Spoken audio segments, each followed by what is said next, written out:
याद रखना कल से तुम्हें 4 बजे ऑफिस पहुंच जाना है। याद रखना कि मैं तुम्हें 2000 रुपया दिया हूँ। याद रखना कि मैं तुम्हारा पैसा वापस कर दिया हूँ। याद रखना कि तुम मुझे गाली दिए हो। तो guys hair you can see I am talking about याद रखना। तो गाइज इस तरह के सेंटेंस बोलने के लिए हमें इस स्ट्रक्चर का प्रयोग करना पड़ता है। Keep in mind plus that plus sentence. Keep in mind it means याद रखना। Let's understand through the example so it can be understood well.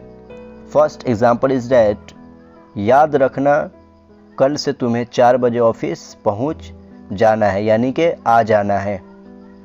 Keep in mind that you have to come to office 4 o'clock from tomorrow. Keep in mind that you have to come to office 4 o'clock from tomorrow. याद रखना कि तूने मेरा मजाक उड़ाया है। Keep in mind that you have made fun of me. Keep in mind that you have made fun of me. Made fun यानी मजाक उड़ाना। याद रखना कि मैं तुम्हें 2000 रुपया दिया हूँ।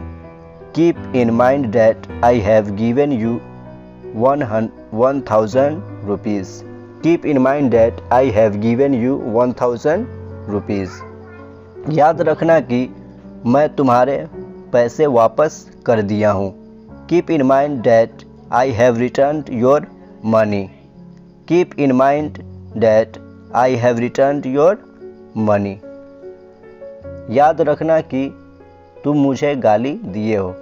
Hey guys, it is for you. Please tell me in the comment section.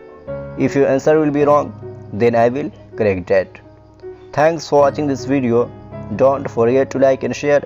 I will see you tomorrow in the next video. Till then, take care. Have a nice day. Wish you best of luck. Thank you.